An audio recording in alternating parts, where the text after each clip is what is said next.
2, 1. What's up, guys? What's up, man? What's going on, man? It's good to have you on, Nevin. Good to see you back, Thanks Tobey. for having me back, bro. It's a fucking pleasure. Cheers. Cheers, man. For Cheers. Sure. Good to see you guys. Yes, sir. Podcast sponsored by Marvel. So you guys just got done with the show this past Halloween weekend, right? Yes, sir. How did that go? Was it Inside Out? Yeah, it was Inside Out. How was that? Badass, dude. Yeah. It was like the Marvel one. Yeah, tons of people. Sick. Not too cold. We were kind of worried about that, but just because Inside Out is half inside, half outside. So Yeah. I think when did it burn down? Do you know anything about that story? I don't know. There's a whole story about it burning down because it used to have a roof, and then now it doesn't. And Oh, they turned shit. it into a Yeah, whole I didn't know venue. that at all. I thought it was just built like that. I thought it was just like an alley bar. Yeah, same. I thought they're just like, this is unique. Yeah. But no shit. Because I remember, because that was the first show of your guys that I went to, was with Johnny Badluck and his like launch party or whatever.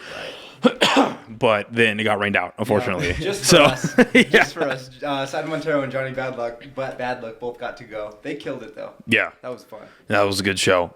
So I've heard the entrance of everybody else. So how did you get in? What's your story behind getting into the Slums? Oh, geez. I think it all started when me and Johnny got back from Australia because we studied abroad out there for like 7 months, I think. And then I think Zach kind of told a little bit last time, but once they got back from Australia, Johnny got his guitar and they kind of started learning stuff from there. But I think once we got back, I didn't really talk to like Zach or I think because they lived in the East Side House is what it was called. And it was I'm just going to check the audio. Feel free to keep. Sure. It was our friend Willie, Zach, and Johnny that lived in this house. And I would just go over there just to chill and just smoke and kind of, just have fun over there. And then they would kind of just be jamming. And I always liked to sing. I always kind of knew I could sing.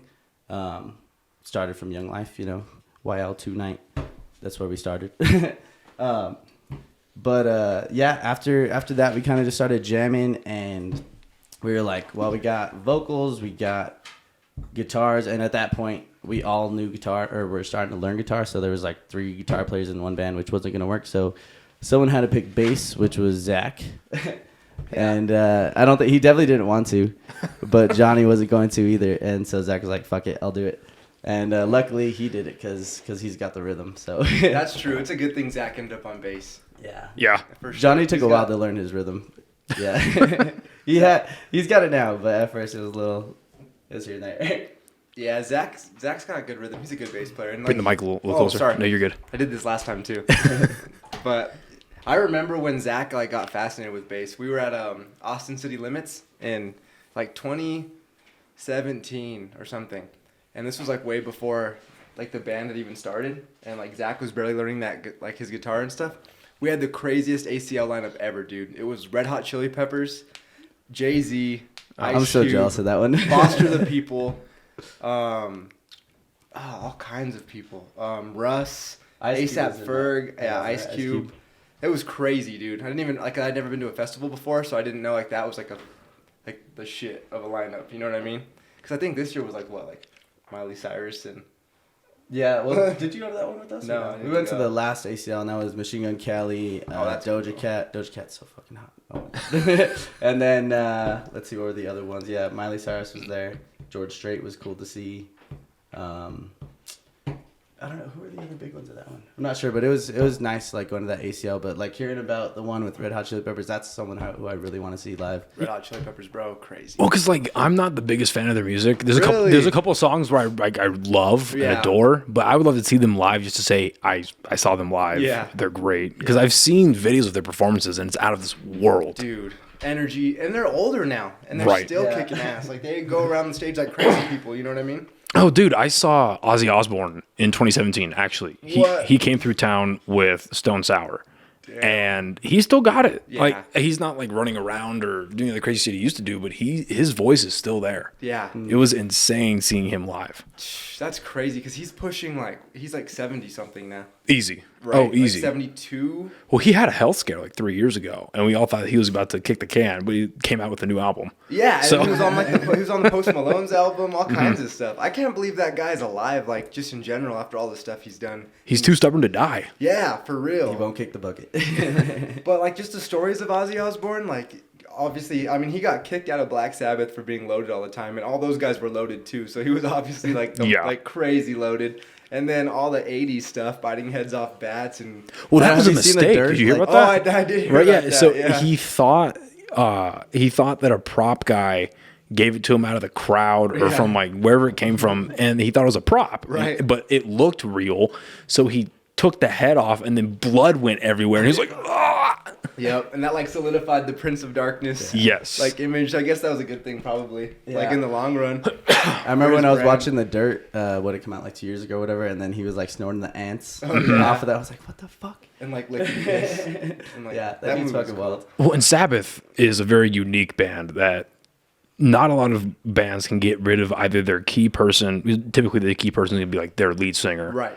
Not only get rid of their key person, replace them with someone who's arguably better. Because there's definitely the two camps of who's better, Dio or Ozzy. Yeah. But the Dio years are still amazing. Yeah. Some of Black Sabbath's best songs are with Dio. Right. And what other group can you say that about? Yeah, that's a good point. I'm more of the I like Black Sabbath with Ozzy more, Same. just personally. Same. Yeah. Well, that's what I grew up on. You're right. Volume 4 was one of my first rock albums I ever remember listening to. Yeah, hell yeah. And that's just absolutely like when they remastered that a year ago. Right. And I lost my mind how happy I was. Does Volume 4 have Sweet Leaf on it? No, that's their That's just the Black self-titled Sabbath album. That's their self-titled one. Okay. Yeah. No, Volume 4 has got like Wheels of Confusion, Supernaut, Changes. Okay. Oh, Changes is a good one. Yes. I like that song. I really like, it's either the first one or their second album that has like Fairies Wear Boots and That's Paranoid. Paranoid. That Yes. album is crazy. Well, because it's got dude. so Fairies Wear Boots, but it's also got Iron Man, Yeah. Paranoid. and then War Pigs, all on the same album. Yeah. And Insane. There's another one another big song on that one too. Well, that whole record is phenomenal. Yeah, it's only like an 8-song record, right? Yeah. And everyone's a banger. It got released as a 2-sider, and because I remember a friend of mine, his dad had the original pressing of Paranoid, and only had 4 songs on each side, and absolute insane. Yeah. How do you release something like that? And then how does their guitar player get the tips of his fingers cut off and then is like better at guitar after that? I watched that Black Sabbath documentary and I was freaking out. Like most people would totally quit right there. Yeah. That's crazy to me. Tobey's been on a real Aussie trip right now. He's learning Crazy Train. Yeah. We've been jamming that at Patches. It's God pretty fucking bless. fun. I'm trying to get through the solo and get it perfectly before like we ever play it. I was gonna say, are you guys gonna like not to spoil things, but like is that like your next? If it gets to the point, we'll definitely cover that one for sure. I'm pretty freaking close though. We get Really? like 45 seconds to a minute in, and then Nick will do the whole drum part, Yeah. Yeah. And then once it gets to the chorus, I teased Marble with it though. I don't know if you remember. I was like, I think it was the show you were at. I started when we came back from break. I started playing the intro riff, and like people got all pissed off when I stopped. That's what you were playing, right? Yeah, 'cause I heard at the back of my ears like, that's familiar. I don't know what that it was is. the beginning That's of a real Crazy song Train. right there. Yeah. Is there like a wish list? There has to be a wish list you guys have of covers that you need to do before you guys. My biggest cover that I want to do, we were going to do it for State, but The that podcast is brought to you today by OrganicPriceBooks.com. I love comic books. That is absolutely no secret to any of my friends, family, or listeners. And right here is just some of the comics that I have either bought or gotten sent to me by the fine folks over at Organic Price Books. As you can tell, they have a wide selection from DC, Independent, Marvel, and they have become the #1 spot for everything omnibus, oversized hardcover, or just general collected editions. No matter what you want, they've got it. Go to their website and at checkout, use our promo code, just my name, Noah, Noah, to get additional discounts on top of what they already offer, which ranges anywhere from 30 to 50% off. OrganicPriceBooks.com, use my promo code, Noah, Noah, and start reading comics today. got canceled or whatever was Mr. Brightside. Oh, shit. We have a lot of covers that we talk about doing. What's your guys' like personal like top 3 for the two of you? Mine would be, probably Mr. Brightside, and then when you were young by the Killers. Okay. 2 killer songs. Yeah. That's hard, bro. I keep trying to push Smells Like Teen Spirit because I just feel like the crowd would go crazy. Yeah. But we haven't got to that one yet. Well, that's one of the songs everyone learns for the first time Right. on the guitar. That's what they were saying Zach too, and that's a good hates point. that fucking song because Tobey would play that. He calls him Guitar Center Tobey as soon as he plays that fucking riff because everyone in Guitar Center I would plays that fucking imagine riff. again. I'm not in a band obviously, but I would imagine like that's a good one to do for like band synergy, Yeah, right? the Like, energy's just crazy. Yeah. So, I mean, a lot of good covers are pretty simple, so it's cool. You know? Yeah. Like all the Some small of them things. are really hard. Yeah, some are really fucking hard. It kind of pushes us, but like all the small things, that's like arguably one of our most like high energy covers. Yeah. The song's so fucking easy, but no one cares. You know what I mean? No one knows. No one in the crowd's like, oh, that song's easy. They just like unless you're like a musician and you know how to play something, you don't know how easy a song actually is or how hard a song really is. That's true. Well, what's cool about you guys doing songs like that, like all the small things, is especially at that Marble show that I went to, most of the crowd is our age, if not like maybe 3 to 5 years older. Right. So these are all songs that we absolutely adore. Yeah. But where are you going to see it live? And then now, like especially now that Blink-182 is going back on tour, but the tickets are outrageously expensive. Yeah, the Ticketmaster thing. Yeah, like where are you going to see that live? Right. A, just in general, where are you going to see that live? And then B, where are you going to see it live and done well? Yeah. Because you guys did your covers well. Thank you. Yeah, it was done extremely well. Thank you, man. We actually spent a lot of time practicing the covers just because we don't want to like botch a song that everyone like knows. And, like, Yeah, we remembers. practice the covers more than our like originals for sure. Yeah. Well, does that come from a level of respect for the song? Yes, and also just we know our originals. You know, it's like Yeah. we don't need to practice them as much, and we need to fucking nail the covers. Yeah. It would suck to mess up a song that everyone like has a soft spot for. You Yes. know what I mean? That'd be like, That's how you lose a crowd easy. Yeah. Well, and then also too, I think we brought this up last time. Like what's so nice about those songs is even like the easy, like the quote unquote easy ones. Yeah. Right. You can learn them fairly simply, but you have to have the love for that song because you bring that energy to it, you bring that passion to it, and that draws the rest of the crowd in. If you're just standing up there, you know, just regurgitating what a better band already did, right, no one wants to see that. True. But if you are paying respect to a band that you love, everyone else loves them, right? It's like, okay, yeah, they're not Blink-182, but they obviously care. They're doing quite well. Yeah. This is an awesome time. Right. And then the nostalgia's there. Yes. Exactly. That's what we try to chase is nostalgia. If you can get everyone having fun with covers, you know, they're more open to your originals. It gives you the energy up. You know what I mean? I actually heard that in a Van Halen documentary that I guess when Van Halen was starting out in LA, to play the clubs, you had to like play the top 40 hits on the radio. It wasn't like now where you can go play all your originals at like a brewery. Oh, wow. So they would have like a list of covers they had to play. Oh shit. And so what they would do is learn a shitload of covers, play them, and then sneak their own songs in. So I think that's kind of Well, cool. one of their best songs, "You Really Got Me," Yeah, is it's my a cover. favorite Van Halen song. Is a cover. Yeah.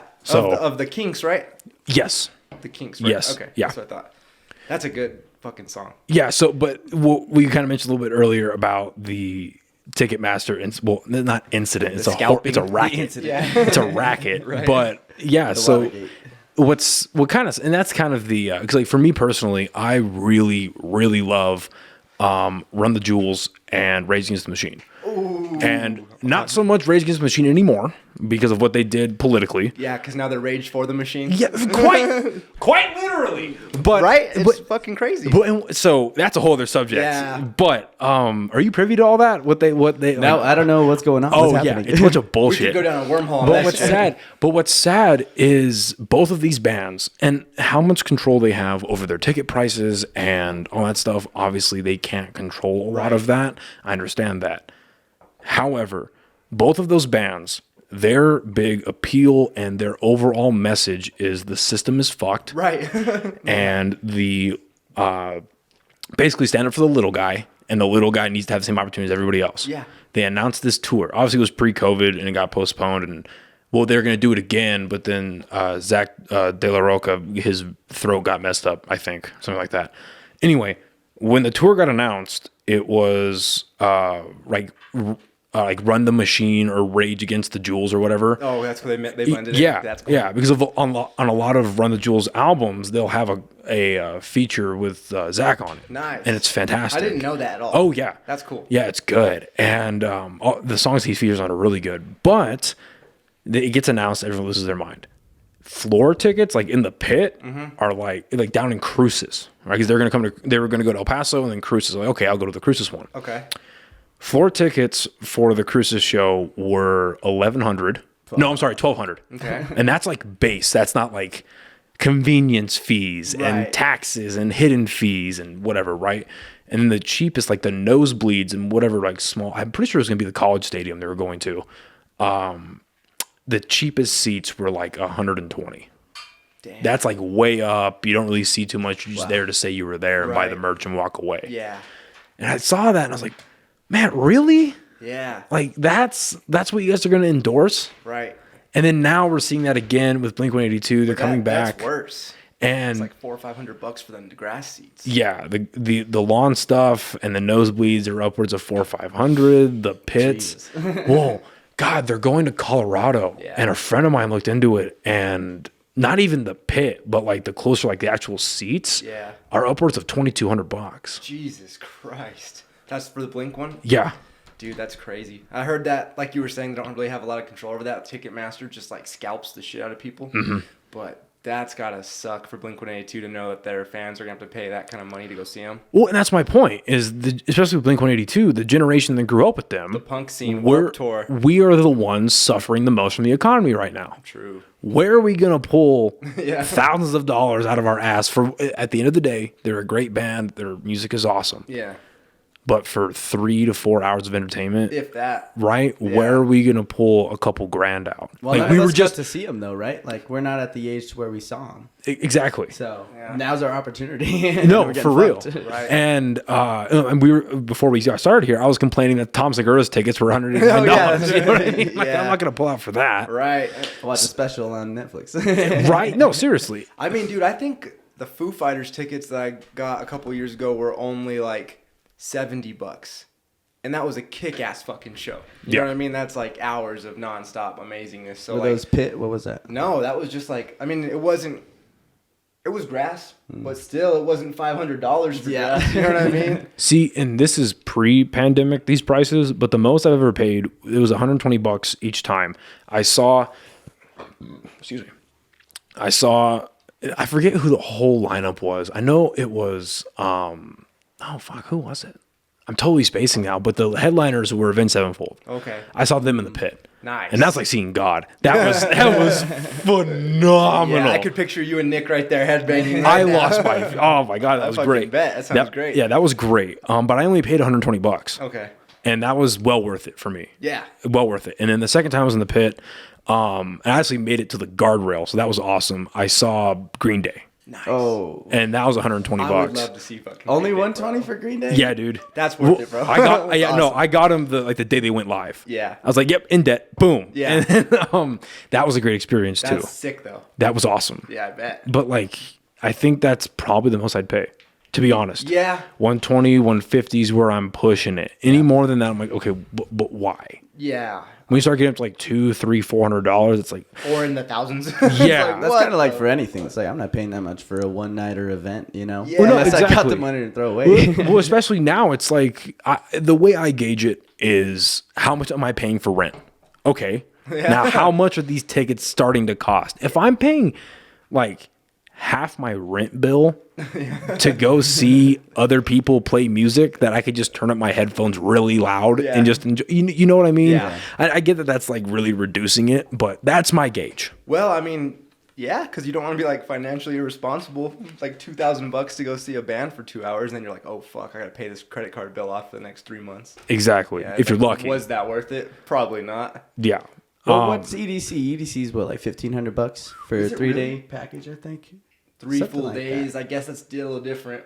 I still wouldn't pay it. Yeah, and that's not really my scene either. No, yeah, definitely not. I can't. And that's like, it's not like 3 8-hour days. It's like 3 24-hour days of fucking going crazy, you know? Yeah, no, I can't do that. I can do 3 to 4 hours of heavy metal, but then I need to like go home and just recover for a week.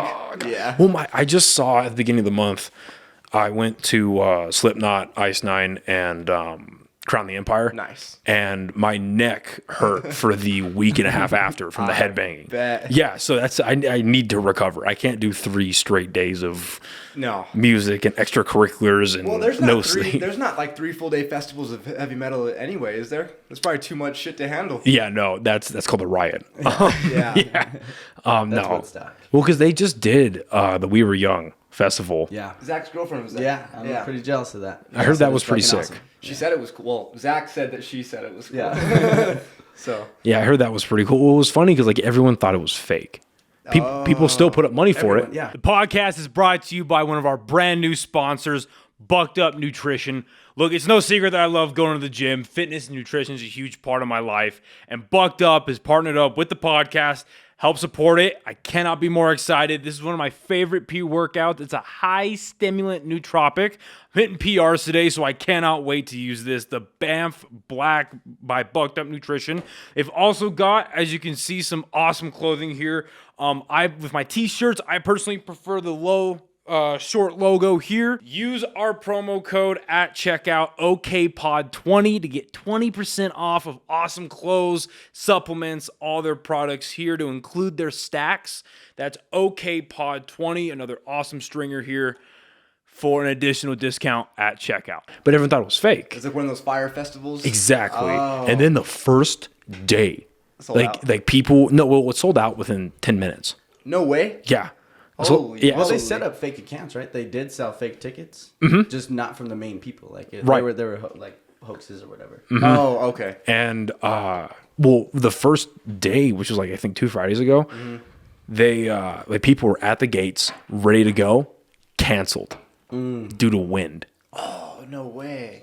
So just postponed? So no, just canceled the day because it was going to be a Saturday. They had a Saturday and then a Sunday 2 weekends ago, and then last weekend they opened like another one. Mm-hmm.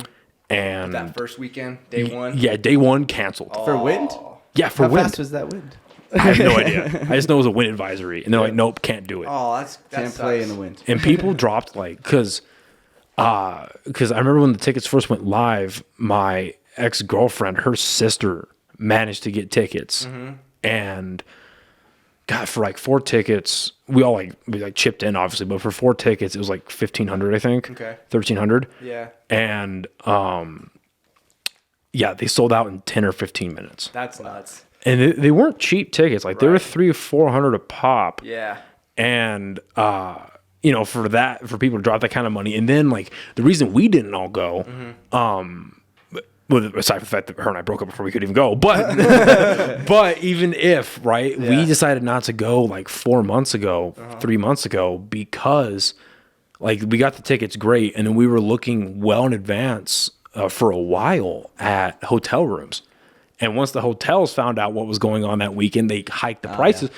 And like a single room was like $800. And Airbnb probably did the same thing. Oh, for sure. Yeah. Oh, yeah. Airbnb, VRBO. Lyft, Uber. Even like the little Motel 6s were like $400. Oh. Nothing fucks me up more than when like an Uber. When we had, I know it. When you're leaving a festival, you're like, let me just get an Uber real quick. It's like $120. So maybe I will drive drunk. You know what? That happened after the Wine Fest. We were trying to leave the Wine Fest, and Uber went from like $12 a ride to like $150. You're kidding. I swear. And the same thing happened to us in ACL. We were trying to like get out of there, and we had to walk for like fucking 3 hours. No, I was gonna say, the Wine Festival here. Yeah, where was it held? Corrales? Balloon Fiesta. Balloon Fiesta. Oh, I'll walk. Yeah. I'll walk. I'll fight off the homeless. I don't care. Or even walk a couple blocks away from it where Uber won't be fucking $120. Exactly. Oh my God, for real. Yeah. It's crazy. That is okay. So branching off of that to just fucked up things happening. So Rage Against the Machine. What happened was really at like the height, not even like the height of COVID, but the height of the vaccines. Yeah. Dude, when it became really contentious. So they announced their tour, and this was with Run the Jewels, and this was maybe 3 months after, 2 months after, right? So the wound is still fresh of like the ticket hike prices, right? Everyone's at each other's throats. You should get the vaccine. No, I'm not going to get the vaccine. Some people are getting fired for not getting it. That's when they started rolling out like healthcare workers are getting fired. Police officers are getting fired. Got fired.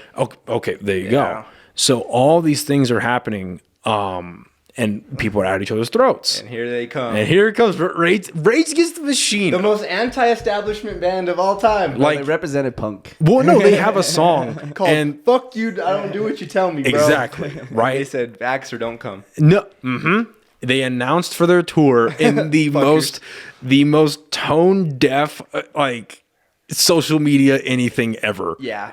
Is and it wasn't even the venues. It wasn't the management. It was straight from Rage Against the Machine. Wow. Well, because a lot of bands, they just postpone concerts because they were like, from a business standpoint, let's say 25% of the populace doesn't get the vaccine. Okay, well, that means we lose 25% of the people that aren't gonna, or that want to go see our show. So we're gonna either postpone it until this doesn't really matter anymore, because where are we now? It doesn't matter anymore. Right? A. Or B, what they did is they postponed it enough to where the states, let's be honest, the states took sides. And it's like, okay, if I'm going to go to Florida, or to California, sorry, Californians, you got to have the vaccine to go watch us play. But if I'm going to go to Florida, you're good. The venue's going to say no vaccine, doesn't matter. Live your life, wear a mask, no mask. You could lick doorknobs. Who cares? So most bands, stand-up comedians, did the smart thing, and they played in the middle. Whatever, didn't take a stance. These guys decided to say, our entire tour, you must be double vaccinated, and then when it came out, you have to have the booster. Yep. Like, my dad, huge Rage Against the Machine fan, said fuck those guys after that. I have not listened to a single Rage Against the Machine song since. We just played Bulls on Parade. I love that song. I know. I love Stick it to the man. But you're right, dude. It's fucking stupid. Well, I can't. You know what I mean? Yeah, like, and what's so and then what's funny to me is Run the Jewels stayed silent. As you should. They didn't say anything about it. Yeah. Right? They're just like, oh, I think all they said was like, well, because by the time the tour got canceled due to COVID, they're like, sorry, no tour. But they stayed silent. And then, Rage Against the Machine, they stuck to it. And now, if you go to their Instagram page, you can't comment on their posts. Right. Have you seen that or not? No. Yeah. If you go to I'll show it to you real quick. If you go to their page, it's completely the comments on this post are limited, or whatever it is. Watch me find it real quick. Rage Against any bad comment. But here's the thing: it's not like it was like just some random sissy band. This is like the band that's supposed to be all against anti-big government, anti-establishment. Again, fuck you. I won't do what you tell me. Exactly. So this is a post they made from, funny enough, so it's from 5 hours ago. Oh shit. And it's celebrating 23 years of the Battle of Los Angeles, which is the album that has Killing in the name. Right? If you press on the comments, you can't. Damn. Your voice doesn't matter. Nothing. They completely sold out. Yeah. Fuck yeah. Completely sold out. Like, and again. And on the other hand, Megadeth took the opposite stance. Yeah. Are you a Megadeth fan? I enjoy them enough. Yeah, me too. But Dave Mustaine was like opposite. He was like, whatever the fuck you want to do. What the fuck am I going to tell you to like? What you should put, like what vaccine you should take? You know what I mean? Like, yeah. Who thought that Redneck Metallica would be the ones to say, you know what? Who cares? Yeah. Live your life. Right. Well, and then what's sad too is on their Instagram page, they don't even follow anybody anymore. So it's obvious that like it's no longer the band doing it; it's their publicist, it's their record label, keep the image. Whoever it is, exactly. And it's like, it's like keep their image. Like everyone knows. Everyone knows who you are now. Yeah. Right. In my opinion, they totally lost their whole brand. Oh, for sure. Yeah, you know what I mean. They have no brand solidarity now, or whatever you would say. It's like they totally flop 180 degrees. So well, it's just, again, I don't care. Like, I got vaccinated. Yeah. Right. I didn't get boosted because I regretted the vaccine. But like, again, like if you're gonna make money off of an image that is fuck the government, and then you're going to like bend over for the government, what are we talking about here? And I kind of never understood that as a kid because, like, I've been a Rage fan since I was a kid.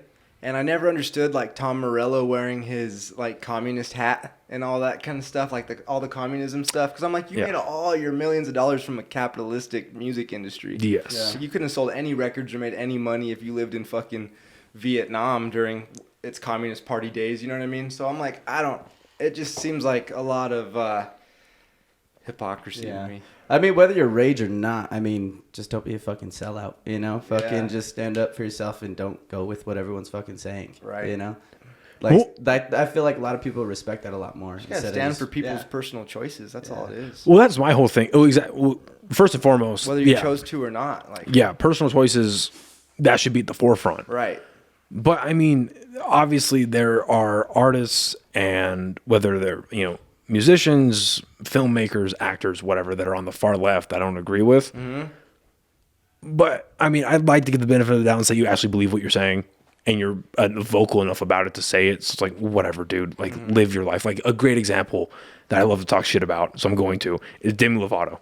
That woman is out of her mind. I tried to tell my girlfriend this. I was like, why are you listening to this? Well, because my whole thing is like, okay, so when it becomes nice and happy to do so, she assigns herself with the non-binary they, them, zer, whatever, right? That's who I am. and then it becomes, no, I'm a what does she say? No, I'm actually gender fluid, and it depends on how I'm feeling. And then now she's like, no, I'm back to identifying as a she, and it's like that's just who I feel like now. And I'm like, and I hear people like backing that up, right? And it's like, okay, let her believe what she wants to believe, but you realize she's a crackhead, right? That she's an actual crack fiend, like a recovering crackhead. Like I remember she had a really good episode on Rogan. Credit where it's due. Okay. She's very well spoken. Didn't see that episode. Yeah. She had a very good episode on there. But she admits to the brain damage and the mental illness. And she smoked so much and like damaged herself so much mentally that her vision is impaired. She's legally blind. Damn. Like if I'm remembering that correctly, at least in one of her eyes, she was telling him how like your face right now is blurred in the middle. I can't really make out what you look like completely. I don't drive anymore. I now have a personal driver 100% of the time. Where did that fall off? When did she... Do you guys remember? I don't, because I never followed her career too much. I remember, what was her show? Disney. She was on Disney. Well, because she was on Disney. She did like the whole like Camp Rock thing. That's right. Okay. Right? And then she went the route of every other child star, went insane. Yeah. But then she took it to the whole level and smoked crack. Yeah, I remember she OD'd on heroin. I remember that. Yeah. And then I remember hearing brain damage, all that kind of stuff. I don't know if that's where it came from or whatever. And then after that, she kind of went a little... That's when she kind of do the gender fluid, all that kind of stuff. And I don't know. Well, it's just crazy to me that whenever you look at the populace of people that again, if you want to identify yourself with a different gender, or if you want to assign yourself as this arbitrary made up sound that's coming out of your mouth, right? Live your life. Sure. Whatever, dude. Free Seriously, country, right? I truly don't care. Right. My whole thing is when you try to impose that on other people and then you start demanding that is the truth. Right. And it's really that simple. I think you explained it good. You know what I mean? You can say whatever you want. It's like a free country. You're not hurting anyone. But when you start saying that someone else has to accept that as like a scientific fact, it's where it just gets like, no, we don't. Not even that far, but just as like you have to agree with it to be true, just on a societal. Or to not get blackballed or... Right. It's like not to get blasted. I mean, you got to agree with what's right in the, in society's eyes, whatever. Yeah. Well, again, it's just insane to me that is accepted now. And then the point I was going to get at is like, if you look at the demographic of people that do that, you take that populace, now probe that, how many of them have a severe mental illness? Most of them, if not all. And that's just a fact. And like from my own personal experience, in the job that I just got out of, now I can talk shit about this place. So in this job that I just got out of, it's very sad. Right. It's like, it wasn't a good company. I hated working there. And if they're watching this, because I know I do a podcast, you suck. I'm sorry. Shout out. Yeah. I'm not going to name drop them, but like, who you are, get your shit together. Yeah. But like, one of the cases I looked at as like, okay, I've always had an idea that I'm correct, but I know that I'm correct now. Is so one of the houses that I met, so I worked in the supported living field, right? So it's like supported living, caregiving type deal, right? And these are people that, like this program, it's called the developmentally disabled waiver. Yeah. And so to get put on this waiver, you have to obviously have some kind of diagnosis or diagnoses, and most of them have like legit anywhere between 5 to 15 diagnoses of illnesses. And that's everything from like diabetes to bipolar disorder, schizophrenia. Like it is a gamut of health issues, right? Well, that's the other thing. I was listening to a Rogan podcast the other day, and they were like, what's the line? Because there are some people that consider themselves gender fluid, but they also have the like multi, personality kind of thing. Right. So it's like, yeah, right now I do feel like Stan, but then like a couple minutes later I feel like Georgie, whatever. No, exactly. Exactly. And one of the cases, so in one of the homes that I managed, we had an individual there who was a transgender, and it was a male going to a female. Mm-hmm. And this person was getting hormones, so mainly like testosterone and testosterone esters, and then hormone blockers, or I'm sorry, this was a male going to a female, sorry. So it was hormone blockers. Because they still got a little bit of like the testosterone esters put into them, so they're literally like, so they're like their sex organs would work properly still, and so on and so forth. But until the surgery happened, but they were pumped full of hormone blockers from the age of 7. Yeah. See, this is where I start to get 7 years old. Yeah, and not this okay. is authorized by the parent. Yeah, not okay. And then the adopted mother. Not okay. And then obviously the doctors that are doing it, right? So my whole thing is like, okay, this person is getting pumped full of estrogen, the minimal amount of testosterone to supplement what they're losing, and then they're getting a ton of hormone blockers. Okay. Flash forward 7 years old to 22 years old in a supported living home. Excuse me. Supported living home. Can't take care of themselves. Operates like fully like motor function, speaks, dresses herself, themselves, whatever, eats properly, whatever. But the mental state is so messed up they can't be on their own. Okay. Then you look at what's called a health passport. And this has all their diagnoses. Major depressive disorder, anxiety, schizophrenia, paranoid schizophrenia, sorry. Bipolar disorder. There was one more mental thing that I'm forgetting about. And now just due to health problems and diet issues like diabetes and all this stuff, right? But I look at the mental stuff and I'm like, are we not going to draw a straight line to we're going to mess with the entire endocrine system, which is first produced in the brain, and then delivered to the rest of the body. And I forget what gland it is in the front of your brain. Pineal gland? Yeah, in the pineal gland. Because like with my testosterone problems, Tobey's a doctor. My doctors, well, not my doctors, the head of the endocrinology department at the hospital I was going to thought I had a fucking tumor in that gland because of how low my test levels were. Dang. Oh yeah.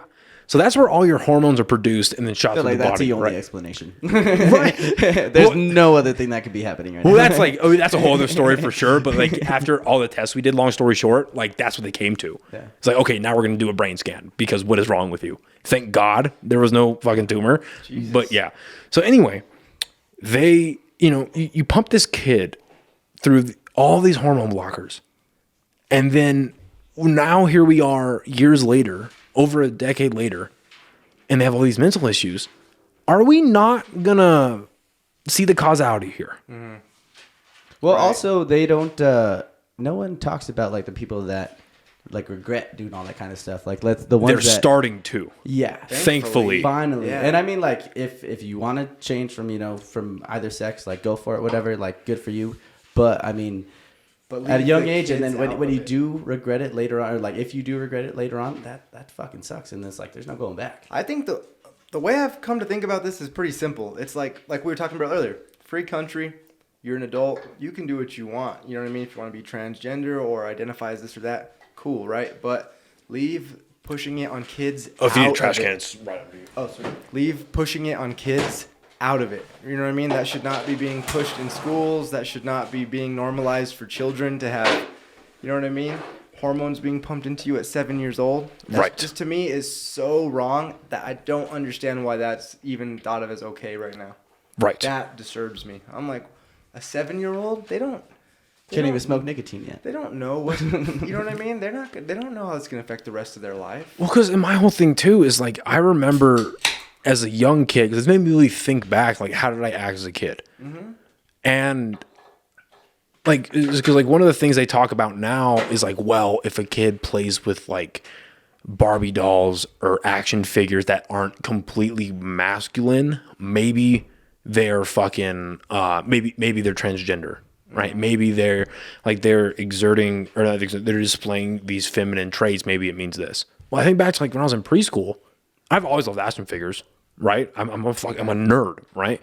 Dude, they didn't have action figures at my preschool that I went to. So I pretended that Barbie was Batgirl. Yeah. Right? But if you look at that from an outside point of view, it's like, what does that mean? Right. It's ridiculous to me. And then like, at one point in the kid, you don't make the call right then and there either. As a kid, I wanted to be a cowboy. The next day, I wanted to be Buzz Lightyear, and then the next week, I thought it was Superman. You're a child. Like what? So if we're gonna assign it based on their actions, are you gonna pump me full of Trin as a 7-year-old to Right. make me Superman? Exactly. Like, just leave the kids out of all this stuff. You know Yes. what I mean?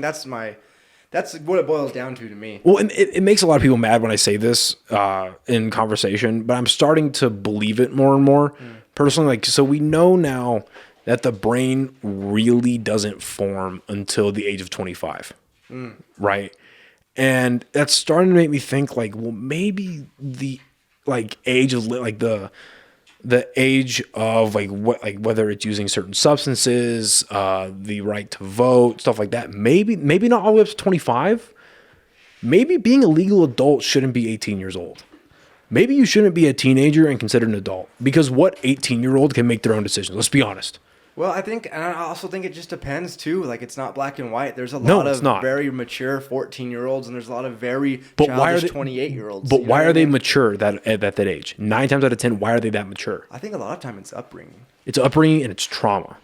Sure. Right? Yeah. They grew up in a broken home. They grew up without a parent, both parents. Mm-hmm. They grew up in a foster system. That's the thing. There's so many variables. Exactly. It's not black and white. Exactly. You know? But the idea that we're going to allow these kids who, and obviously there's people now, there's grown adults that are transgender and it works for them. Mm-hmm. More power to you. Absolutely. Yeah.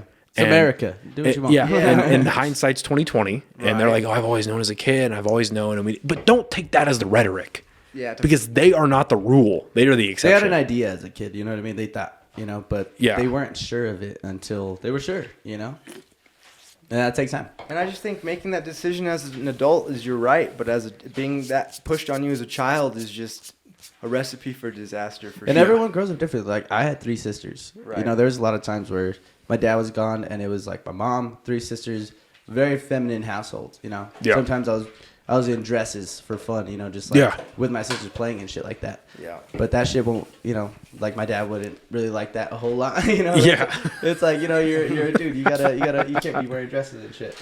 But it just depends on, your surroundings and shit like that. Well, and the other part of this that really bothers me is these are all medical issues, right? Whether they're physical health, mostly mental health. Right. But when we start going under the knife, obviously it's a physical health thing. And all of it has become so politicized, so unbelievably politicized. And now we're entering that special time of the year where our state is about to elect another governor. Well, let's be honest, not another governor, the same governor. I fucking hope not. Let's be honest, dude. It's going to be here. Like, it's going to be Grisham. Let's be honest. I'm not going to vote for. I know. Now, that's not necessarily saying I'm going to vote for Ronchetti either. Shit going on. Like, I'm not sold on Ronchetti by any means, but I know I'm not going to vote for Grisham. Absolutely fucking not. And that's not even from like a political thing, because I'm not well versed enough in her policies or like what she's running on or what any of that. I'm really not to be able to say I don't like her because of her stance on blank or because she stands against blank. What I do know is that we are dead last in everything that matters. That's what I was going to say. And because like now they're starting to cover or they're starting to include Washington, D.C. in all of the the statistics. So we're 51st, right? In like education. We're 51st in we're not 51st in this, but we're very close to it in child poverty and child mortality. right? When you break down education, we're 51st in science and math. There's more than 50 states, everybody. Well, because they're counting DC. Yeah. So we are at the very bottom of the totem pole in everything that matters. But in all of the worst things, we're in the top 5. Yeah, crime, poverty. For me, I'm like, I don't fucking care what your stance is. Look at how Albuquerque looks right now. Look at how it's been throughout her whole term. There's nothing to do here besides drink. Homelessness, poverty, lack of jobs. There is a huge crime epidemic, a huge drug epidemic. She shut down small businesses during COVID, but left big businesses open. And then, like, her ad says she stands for small businesses. I gotta be real, though. Fuck off. I gotta be real. Like, I want to dig on her for the shutting down a small business thing in the state. I want to dig on that. But so did everybody else. In all fairness, so did everybody else. Maybe not to the same extreme. Maybe not as long. We were locked down. That's what bothers me, is that we were locked down some of the harshest lockdown procedures when comparatively we didn't have the infection to justify it. You know what I mean? Like, we didn't have the infection rates. We didn't have the death rates to really, the population. Right, to justify it. Well, that's what's crazy to me too, and I admittedly didn't learn enough about like the geopolitical side of New Mexico, like literally like the geographical politics of this state, until I had to interview Jay Block, who was running for governor. He didn't make it. Obviously, he didn't win the primaries, but he was one of the candidates. And so I crammed like it was a history exam, and then I had to cram real late the night before, and it dawned on me. I was like, okay. And then for anyone living outside of New Mexico, really. Well, not even really. Like, statistically, most of our population lives in Santa Fe, Albuquerque, and Las Cruces. Yeah. But 75% of our land in the state is all rural. Right. And then, so 75% of the land is rural, but 100% of the politics is ran by 3 states, or 3 cities. 3 cities, yeah. Which is ridiculous to me. Right. It's absolutely insane. Right. And the fact that these 3 cities control the politics and control like what happens to everyone else out there. It's like, oh, that's not my car. Me too. That's My truck Albuquerque, don't got an alarm, by so the way. Well, especially when everything south of Albuquerque is red. You know what I mean? You Yeah. have farmers, people doing industrial work. You know what I mean? People that build New Mexico. I know. Should we look? Might have to take a check. Yeah, let me look outside. Just give me a second. If a motherfucker Get the strap. hit one of our cars. Get the bliggy. that would blow. Okay. All good? All good. What was that? A loud exhaust scared a car. Yeah. Scared a car? Well, it was funny because like I used to shoot this podcast, literally, because we're in the valley right now, but 10 minutes down central that way is where I used to shoot the podcast, right? And it would not be abnormal if we shot too late at night to get like, I would hear in the recording as I'm editing it, I hear like the gunshots in the background. Yeah, dude, I'm so numb to that shit now. I'd hear the gunshots, or I'd hear like the police sirens going off in the back. Oh, that's Albuquerque. I'm so used to that. Well, that's the thing. We played, what was it, 3 weeks ago, we played this one place called Eclipse, and it was we'd never heard of it. We've been a band for 3 years already. Yeah. Where's that at? It's off Zuni and Central. Yeah, so very, the hard thing about that spot. That's a bold choice, gentlemen. A bold choice. Yeah, and there's nowhere to go out after. I think the thing about having a successful venue is having a place to where you can go out after. Whether it's clubs or anything like that. After safe some kind of nightlife. Yeah. Safe. Yeah. Nightlife. Right. You don't want to leave Launchpad and get stabbed. But at that spot, you would have had to drive all the way downtown, which is another 15 minutes just to do anything. Well, that's one of the only things, like nightlife wise, that's the only good decision. Whoever made the decision to do this, again, the only good one, is from Thursday night, like in the nighttime, Thursday to Sunday. Well, some Sunday nights, but definitely Thursday to Saturday. They just block off Central. I love that. That's one of the best. Granted, smart. Is it a perfect solution? Maybe not, but not bad. It's a Band-Aid that's lasting a lot longer than it should have. When did that It's a happen? little inconvenient for parking, but for safety, it's way better. Because when they sat around that boardroom, they were like, okay, what are we gonna do? Just let the drunks run wild. Just block it off. Get the APD down there. They're not answering calls anyway. It's better than people getting hit by drunk drivers on Central. It's better than drive-bys. It's better than all that nonsense. You know what I mean? It's better just to have people walking from venue to venue, bar to bar. It solves a lot of problems. Is that So a recent good. thing when they closed down? I Central? feel like it's been like that for years. they've been doing that for a while. Yeah, Yeah. at least 4 or 5 years, right? Ever Yeah. since I've been down there, it's always been Same. like that. So. Since Yeah, I've they've been been doing down that for a while. And then post-COVID, I can't remember if it was the episode I did with you and Zach, or if it was the last one I did with Nick and Leroy. But one of the best things to come out of that post-COVID was the art walk. Yeah, Yeah. for sure. That thing's awesome. That is one of that's one of the last dying breaths of this city is the art walk. Did you ever hear our story of the art walk? Yeah, I'd love to. So it was right when COVID started, and Right when it started. I get and another. it was also right Oh, when I think the it's. I think we're out. Oh, dude, if you're out, I'll bust out tequila. I don't care. Oh, do it. Let's do it. hey yo. Okay, I'm gonna tell Yeah, your no, story it's- so everyone can hear. perfect. Do you want a glass? I'm okay. You guys good? Yeah. I'm good for now. Okay. Thank you. Yeah.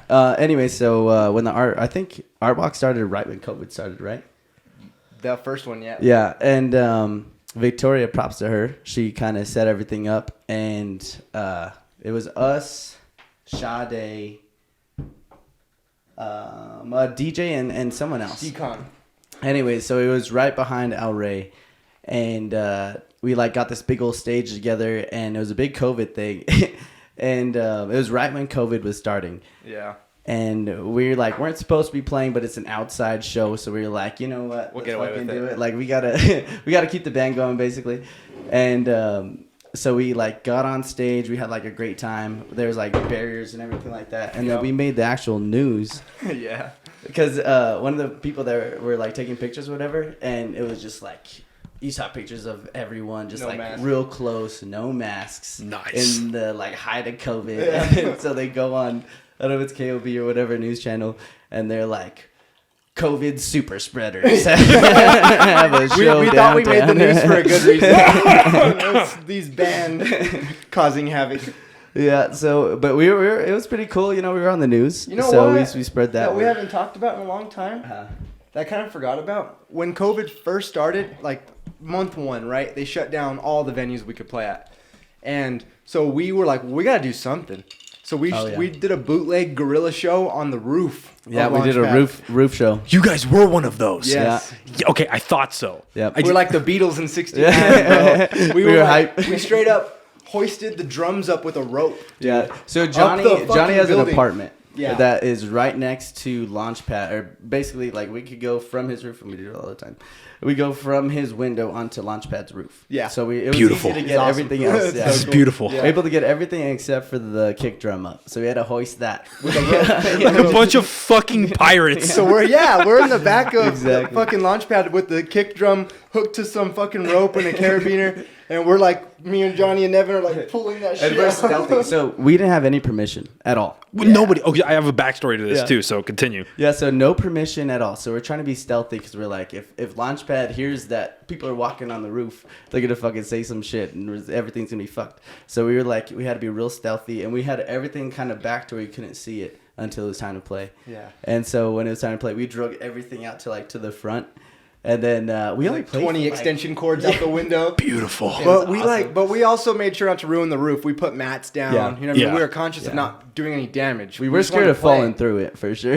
I would be too. Those Or places. falling off. We were playing on the edge. Those places haven't been serviced since the 40s. Yeah. Yeah. So yeah. The one right next to it, burnt down. So I don't know how safe the other one. And I think we were just in the headspace of fuck, we're doing this and everything stopped. We got to do something. Yeah. Right? You know what I mean? So we're like, all right, everyone there's pull no up to the shows parking lot. We'll anywhere play on the in the roof, city. So. Well, because what's funny about that is I thought you guys were one of the bands that did it, right? Because there were like 3 or 4 that I heard about. Oh, really? That were They playing, copied us. That were playing these rooftop shows. They right? copied us, bro. Yeah, and then so a couple of my when I started this podcast, and it was October, November ish of 2020. That's when it was, October. Yeah. That's when we did it. So I start having 2 of my buddies that are local rappers, right? And they didn't want to say anything on camera. And God bless them for thinking I had an audience at that point. Not that I do now, but God bless that they thought I had one back then. Right. Oh my goodness. But I remember both of them told me off camera. They're like, hey man, just don't tell anybody. But if you're down, we're doing a couple of kind of like underground, no, like literally back alley, behind venue shows. Nice. Because all these fucking rock stars are on the rooftops doing their stuff. So while they're doing that, we're going to be down here doing our stuff. Yeah. Oh, shit. Don't tell too many people because we'll definitely get arrested. And one of the shows that they did got busted, and like 4 people got arrested. Damn. Yeah. We had an escape plan. Well, Right through Johnny's window. We were just gonna hide. We were gonna lock the doors and be gone. No, but what happened was there was a DJ outside on the sidewalk for like Inside Out or Launchpad. And I remember we were like, fuck, there's a DJ going. We didn't calculate that in the plan. We're like, people are going to show up and not going to be able to hear us. There's a DJ playing. We started jamming, amps turned up to 10, drums going crazy. DJ just stopped and let us play. Beautiful. I was like, you're the man. This was when the artwork first started. So the art walk was literally just walking up and down Central. right. And literally from the freeway all the way to probably 4th Street, 7th Street, whatever. I guess. It was a little bit past 4th. Yeah. Yeah. And it was Yeah. just packed with people, packed with vendors, just local, artists and all that kind of stuff, which is awesome. And yeah, we were trying to basically capture that crowd. Yeah. Just as they were walking by, and we did. It was pretty cool. Yeah, we didn't play very long because we were scared of getting arrested. Exactly. So we only played like 30 minutes, and it kind of was a bummer because by the time people got that's there, that's we were like on an our last opening. song. That's like an opening set though. Yeah. Yeah. So I mean, Yeah. and I heard stuff like that, and I was like, okay, that's beautiful. Yeah. There's still people in Albuquerque with balls. It was just persistence and like some fucking rock and roll shit. Like, fuck you guys. We're going to do it anyway. Yeah, you were Rage Against the Machine when they couldn't be. Right. So exactly. what are you gonna do? Take notes, Rage. If you're listening to this, Rage. You're a bunch of pussies. But what's crazy to me about the art walk is the amount of people that showed up Yeah, man. and that consistently show up, and it's growing. Well, it's That's what I because there was gonna say. It nothing keeps getting to bigger, do. for sure. There was nothing to do it started with like First 4 Friday. o'clock on Fridays. Yeah. What do you do? Well, that's You know? fair, right? And that's totally fair. Right. But maybe this is just my own point of view. Maybe I'm in the minority. But if you were to pitch me that idea, where it's like, hey man, from about like 4 o'clock, 5 o'clock in the afternoon to about 11:30, 12 o'clock in the morning. There's going to be an event where a bunch of vendors are going to show up. It's going to pack out Central. Bars are going to be open, mind you. Mm-hmm. Food trucks are still going to be there, all that kind of stuff. But it's going to be venues up and down. And this is provided they show up, like the vendors, right? Provided these vendors show up. We're going to have them pack Central. And you're going to walk up and down just and enjoy what Albuquerque has to offer. I'm going to look at that and I think, okay, that's a great idea. The location, though. Yeah. Can we put that somewhere else? Yeah. Where would you put it though? Exactly. Well, that's my thing, right? It's like that's the perfect place to put it, if not for the crime, Yeah. if not for the homeless issue, and the homeless issue breeds crime, breeds drugs. You know what I mean? Like that was my worry about it. But then I went down to the art walk the second time they did it because my friend Sarah, she runs a pottery company, and she was down there. Sarah Gunther. Yes.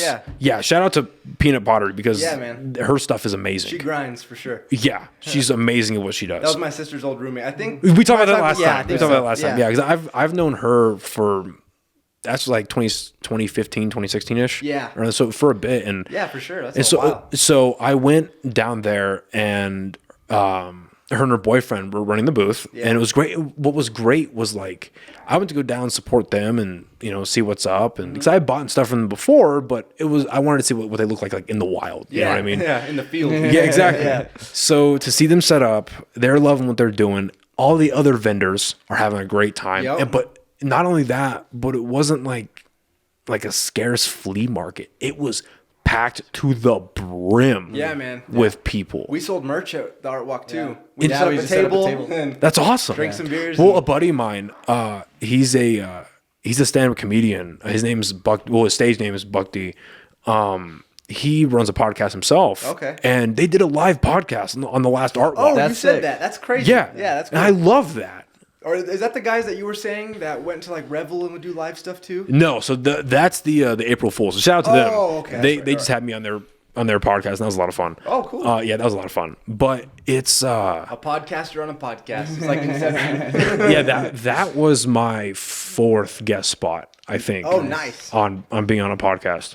4th, 5th? No, 4th. That's got to be cool. A little table change. It's fun. Yeah. It is because like I'm feeling I'm feeling less of the pressure now the more that I do. I try to do this at least once a week. Yeah. Right. I feel less of the pressure now doing this, but like whenever I'm a guest, it's like, whew, yeah, I have no responsibility. Yeah, I can say that's what I was gonna say. anything. I was telling Nevin as we were walking in, like Zach and I had a blast here. Yeah. So Well, I appreciate that. Yeah, it was fun, man. Like we had I feel like we had, and this is just my perspective. Hopefully you feel the same way, but I felt like we had just like a legit, chill, honest like conversation for like. Yes, no, like I said, agree. The time went by. It was fun. It wasn't awkward. That's cool, man. that's one of the best things about doing this is more often than not, we'll have our conversation. The episode will go by. It's like, okay, well, thanks for coming on. Blah, blah, blah. We finish. Yeah.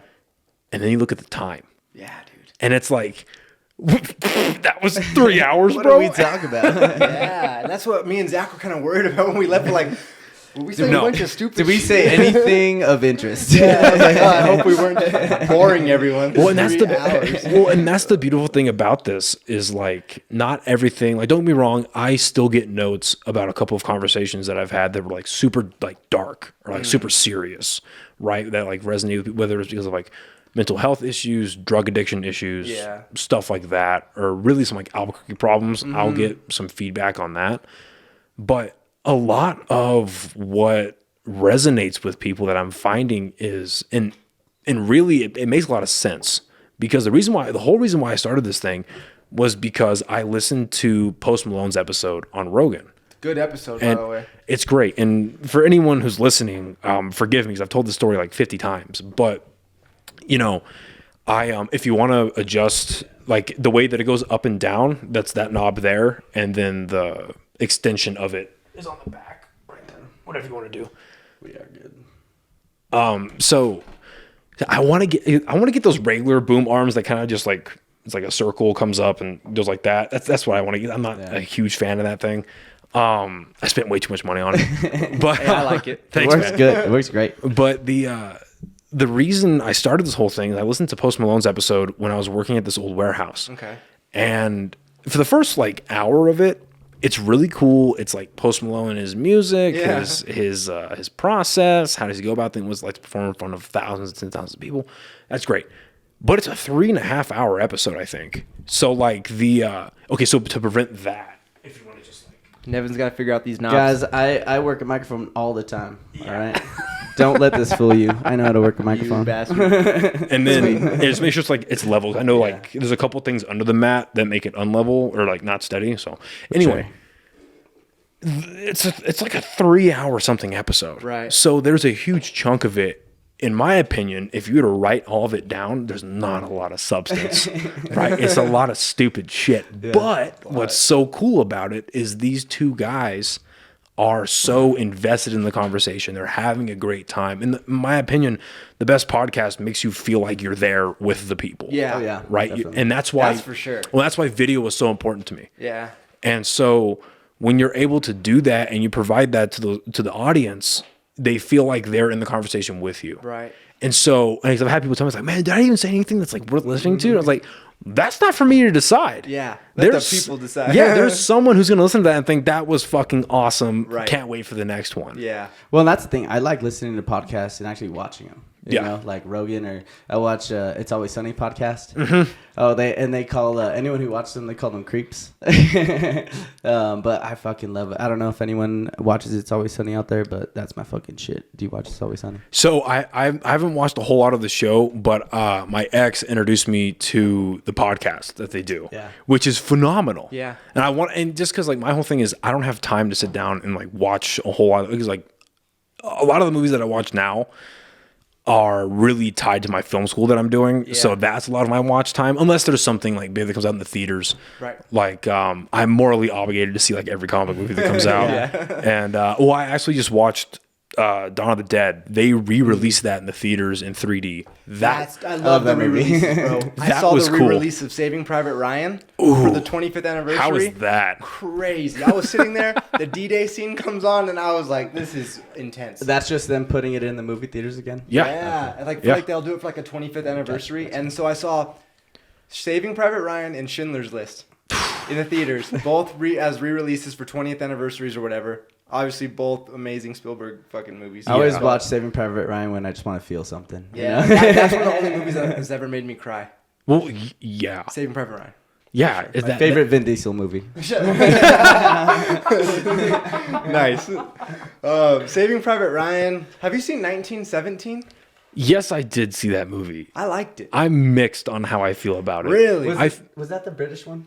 No, that's Dunkirk. That's Oh, Dunkirk. Yeah. I hated Dunkirk. I wasn't a fan of Dunkirk I either. was so bored Yeah. the whole time. And I love Christopher Nolan's movies. too. But I was just like, that's one of those movies where it was extremely well made, but like a lot of things are happening, but nothing happens. Yeah. Like they get to the objective and they save the guys, but like I wasn't all that invested. And maybe it was the story structure and the way they kept switching. Maybe it was too quick for me. I don't know what it was. I just watched it for the first time. And I remember sitting at the time, I had my little 490 square foot apartment. Yeah. And so I'm sitting on my futon. Nice. And I popped it in, and like an hour and a half in, I'm just looking at my phone like, how much longer? Oh, it was a long movie. God. That's how I felt about Batman, the newest Batman. Oh, dude, I my did not God. like it. What? Batwoman, oh, that girl can do anything she wants Oh, to me, yeah. but, But- Batman, the movie, I kept waiting I for it didn't to like end, dude. Yeah. Really? Yeah, we were talking about the same one, right? With Robert Yeah, Pattinson. Pattinson. Dude, it was my least favorite Batman. You're kidding. Well, actually, it's one of my least favorite Batmans. No. Okay, so before I say what I have to say, Yeah. why didn't you like? And Did I you know like you're it? a Batman No, I guy, didn't so like I'm not trying to offend No, you. no. Yeah. I'm interested. So for me, he was not a superhero at all. Okay. There was one scene in particular where he flew off of a building I know what you're talking about. and he Yeah. like squirrel dived or whatever, and then he Ate crashes. shit. And I was like, that's That was not to show. Batman, That was you to know? show that he's a normal human being. And maybe that was their whole point of that whole movie. That was but the that point. is not Batman for me. Batman is superhuman, and he can land that shit. You know, To He me, can do whatever Christian he Bale wants. is just Batman now, Yeah, true. and I just can't get over it. Yeah. Not to you. You like Ben Affleck? What more? did you like about Bro, whose Batarang is behind you? Yeah, you're Whose right. Batmobile is behind All right, you? but you got to give it to me. The Christopher Nolan trilogy is amazing. Come on. Come on. So like this new here's how I view the Christopher Nolan trilogy. Batman Begins is the best Batman movie ever made. I think Dark Knight and then Batman Begins. Dark Knight. The Joker. Here's why I say Ledger that. was Here's why I amazing. say that. Because Batman Begins, it takes enough inspiration from the comics that it's still recognizable. Right? This is still, because you can throw, I mean, look at Batman and Robin. You can throw George Clooney in a bat suit and call it Batman, but that's not Batman. Yeah. That's, if you want to watch campy Batman, watch Adam West. Like, that's your campy Batman. Adam West was TV Batman, right? Exactly. Okay. Yeah. There's your campy, Old school 60s like, Batman. slapstick, stupid Batman. Watch that, because there's still a level of realism.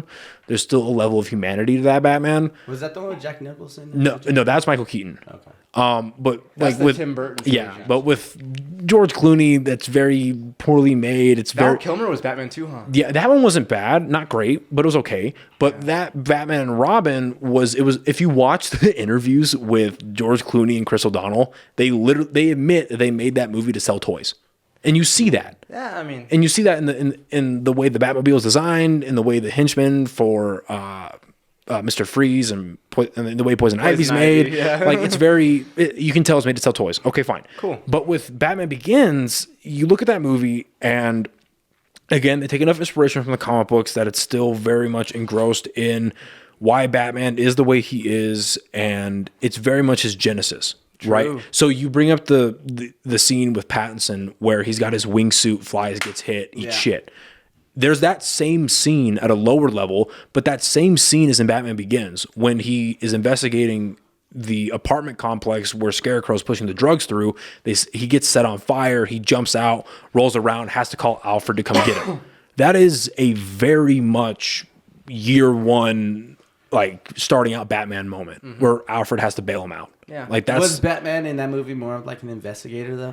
Because in this Batman, it seemed like he's more just yeah, like a exactly. cop. So that's He seemed like a cop. so that's my criticism of the Dark Knight trilogy. right. They do investigative things sometimes, but it doesn't feel earned. It doesn't feel like he's actually doing investigative work. It feels like he got tech from his company and then pressed the button and it did the thing.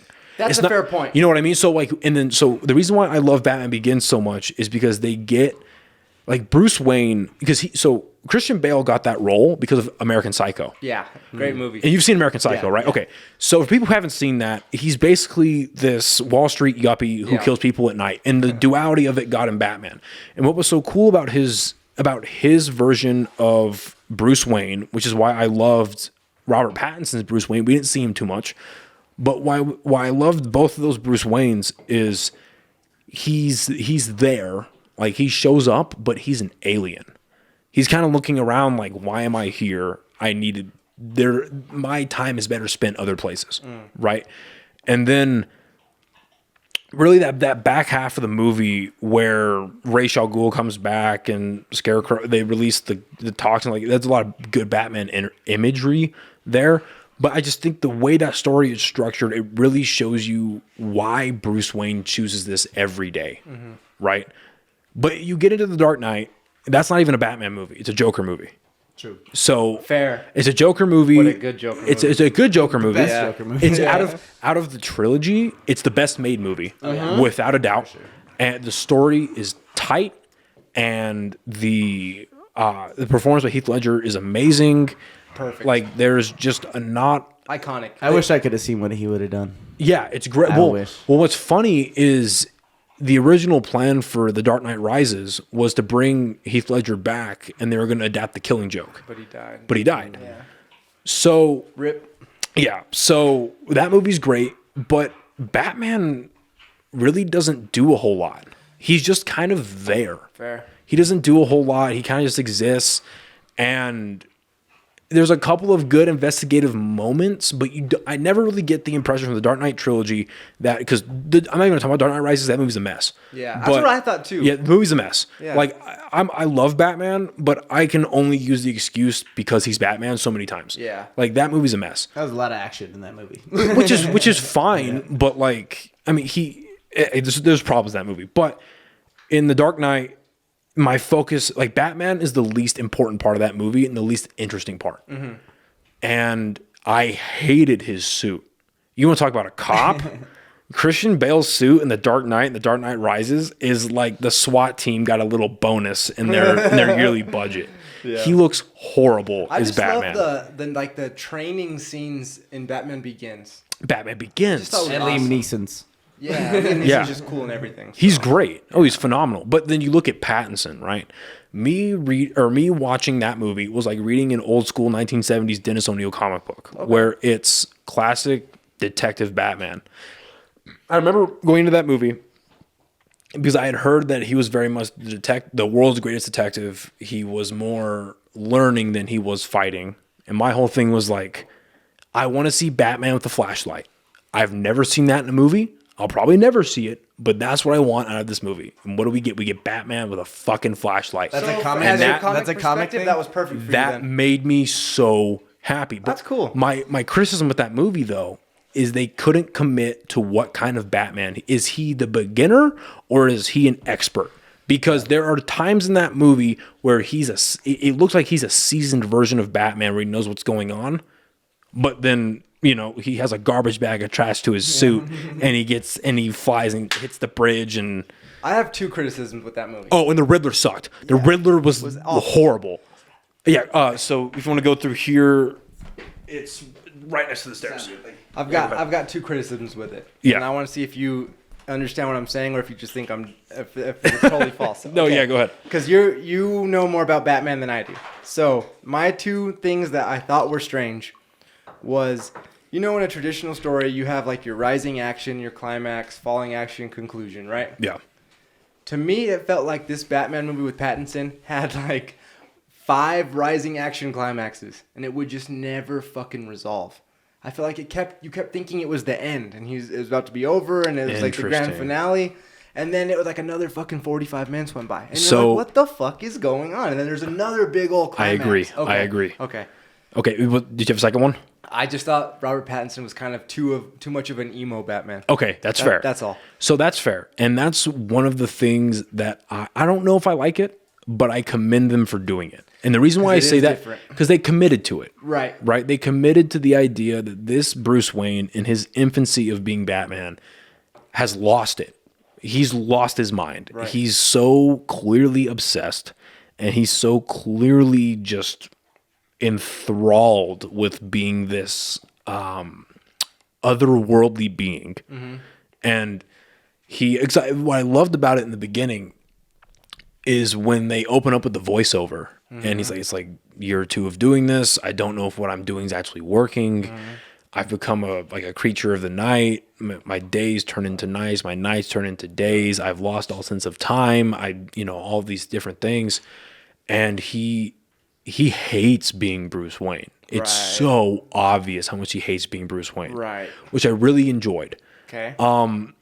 Does it lean a little bit too much into, because still, and what I hope is that this criticism, because I still have it, is I would like to see, because they're going to make a second one, they're going to make a third one. There's no way they don't. Right. What I would like to see in the following movies is he grows into being Bruce Wayne, so that we can look back at the first one and say, okay, there's the character arc. Yes, there's a reason they did that. Absolutely. There's a reason that he acted this way. And I actually think the first 65% of that movie was awesome. So And okay, I just felt like I got bored. They drug it out. Right. So back to that criticism you had of you thought it was over, and there's an extra 30 minutes of a. So we're on Batman or more. Yeah, we're still on Batman. So that's what I call decision by studio. That's what happens when a studio comes in and says, no, we need a big theatrical CGI filled climax. And obviously the director Matt Reeves was like, I mean, it's dumb, but fine. Because out of nowhere, we got a plot line of breaking levees. Yeah. Out of that's nowhere, what I mean. we got this. The Riddler has rigged these vans to explode. Yeah. And out of nowhere, we have this giant moment where Gotham gets flooded. Well, because Gotham getting flooded is actually that's in the comics a couple of times. Oh, but didn't know that. Yeah, Okay. it happens. It happens once with the Riddler in Year Zero. It happens once as a. What was it? It was the result of a earthquake, which was Cataclysm, and then it caused No Man's Land, and then Aquaman actually flooded Gotham. Didn't know that either. He flooded Gotham and Metropolis with the invasion of Atlantis when they did the New 52 stuff. But them adding all that to the end was a studio thing that I didn't like. I thought it was dumb as hell. Okay. And So you kind of feel me on that. well, yeah, and then how do they wrap that up, right? It's like, okay, so then they have to explain the vans. Then they have to explain the explosives. They have to explain how they know about the levees All being the broken. people that came on as the shooters. Exactly. So Yeah. now they're like, okay, there's a bunch of angry 4chan Reddit people who love the Riddler, and then they're that's gonna. what I mean. And I'm It like, got what? convoluted. They also made that more of like an active shooter kind of thing. Exactly. I didn't like yeah, that. Go I ahead. didn't like And then that. so Sorry. they make it a Like a mass shooting. It was a mass shooting. they make it a kind of mass thing. shooting. Do they do that in the comics? Is that an old school thing, or is that something that's No, just that new? was a completely new. That whole version of the Riddler was so foreign to who the Riddler really is. Like, did the guy tell riddles? Yes. Did he do maniacal things? Yes. But again, what we were just talking about, that last 30 minutes was the studio demanding a big explosive ending, and then it was the director and screenwriters being like, this is gonna suck. Like, this is gonna suck, but they want it, we have to do it. And it's shitty that it turned out that way. You know what's better than Batman though is Spider-Man. And what we were There's an talking argument about for that. and we were actually we were trying to talk Nick into being the wrestler in the very first Spider-Man, Played by The one Macho that- Man Randy yeah, Savage. he's all what does he say? He's all, I got you for 3 minutes. You ain't going nowhere. Nick does a perfect voice of that. We were trying to get him to do that. That's And great. we were talking about it. He's that same character from South Park. That's the exact same character. He's all. You think you're woman enough to beat me? That is Nick in a bombshell right there. We gotta get Nick to do that. That's hilarious. But no, dude, Yeah, we were all Batman for Halloween. Yeah, no, but I was telling how Nick would be the perfect, the wrestler from Spider-Man. the Macho Man Randy Savage. I got you for 3 minutes. That would be 3 minutes of bleach time. That's true. That would be a good But yeah, Nick role. so I agree with you that the end of the Batman was a mess. But I enjoyed Pattinson. I hope they do well. I hated his suit. I don't like it when Batman's armored up. Just in the same way I don't like it when Spider-Man gets armored up. I think it's dumb. I think it's stupid. Right. But yes, Ben Affleck is the best. He is the best Batman. And that's a whole other argument that, I don't know. For me, what was so good about Ben Affleck was he didn't have a whole lot of time to do it. He never got his solo movie, sadly. But he showed what a weathered Batman looks like. We haven't seen that yet in live action. But it's like, what does the trauma of being Batman look like? What does it look like when you do this for 20 years, you lose a Robin, and maybe his Batcave at one point was grand and spectacular, but now it's minimalist. Right. And now you have to deal with an alien coming down. Now you have to deal with, okay, I have to put a Justice League together, and now I have to, do all these things. But dude, Spider-Man has gotten the treatment of a lifetime with that. It's getting drained out a little bit. Dude, No Way Home, Spider-Man No Way Home is one of the best comic book movies ever made. And there's not an argument. And this comes back to last time where I haven't seen it yet. I know. You bitch. I know, yeah, you have it's beautiful. And there's because my first movie in the theaters was Tobey Maguire's Spider-Man. Yeah, the best. Spider-Man 1. And I saw that 3 times in the theaters because I begged and pleaded. And I saw it once in the regular theaters and twice in the dollar theaters. And we still had a dollar theater here. Yeah, I love the dollar theater. Yeah, Yes. I wish we had one. Well, do we have any more? No, dude. Closed down. Cinemark, Movies West. Inflation, bro. No, it went out of business. Because they closed everything down and just like we were talking about earlier, it was a small business. Yeah, it was. And Spider-Man has gotten the treatment of a lifetime because I don't like what they did with Tom Holland too much in the first 2 movies. Yeah, that was all right. But man, No Way Home knocked it out of the fucking park. Dude, I thought of something while I was in the bathroom that you were saying earlier. Not to flip the script on superhero No, go ahead. stuff. No. I'd like to step away. Go ahead. You know how you were talking about on some of your podcasts how it's easy to get into the dark things about Albuquerque? Yeah. How crime, drugs, whatever's going on. I think when we talk about this too, after live shows, that I feel like we're trying to be the anti of that. Well, you are. Trying No, to you're bring not. Good vibes. You're not trying. Exactly. You are actively doing it. Yeah. You can only try for How else do you do it? You can try for so long at something until you start actually doing it. You guys are doing it. Cool. No, you're and I saw that night at Marvel. Sweet. Because and that's why I had her name is Ashley. I had her on a couple weeks ago. I saw that one. Yeah, and she's a social media person here, puts Right. on a lot of events, coordinates things, yada yada. Great person.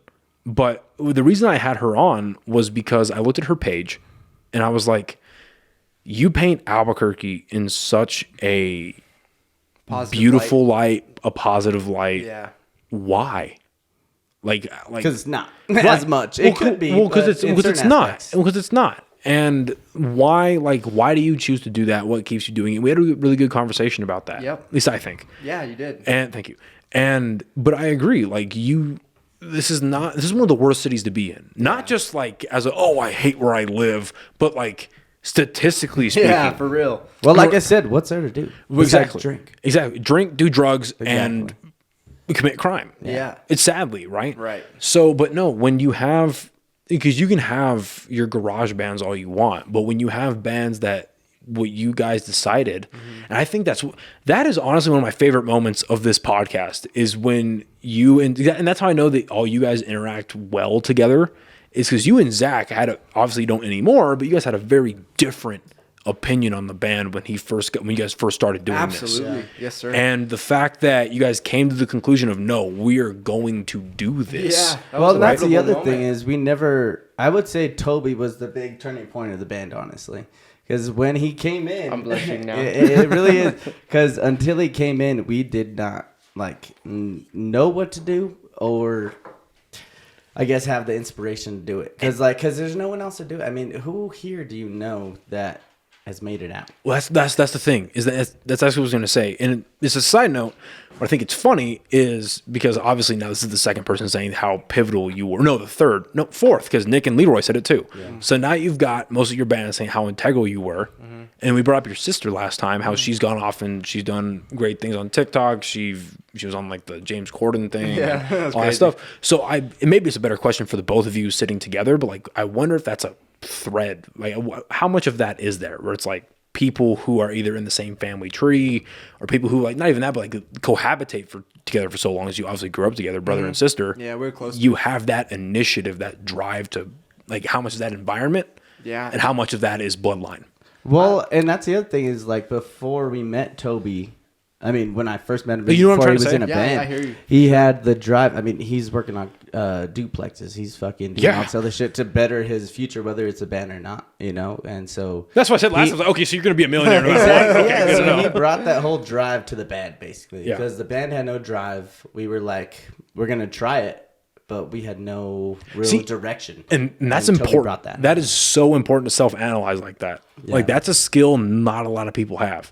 And if I firmly believe that if you're going to be a creative person, if you're going to be an artist of no matter what the fuck you're doing, if you're saying stupid shit into a microphone or you're making music, or anything, you need to be able to self-analyze like, okay, what do I want out of this? Where am I going to take this? And so originally, you know, where I wanted to go with this was you can have your garage bands all you want, but then you're going to have the couple. They're like, no, we want to actually put time and effort and energy. And more important than that, like again, sitting down with most of you guys now,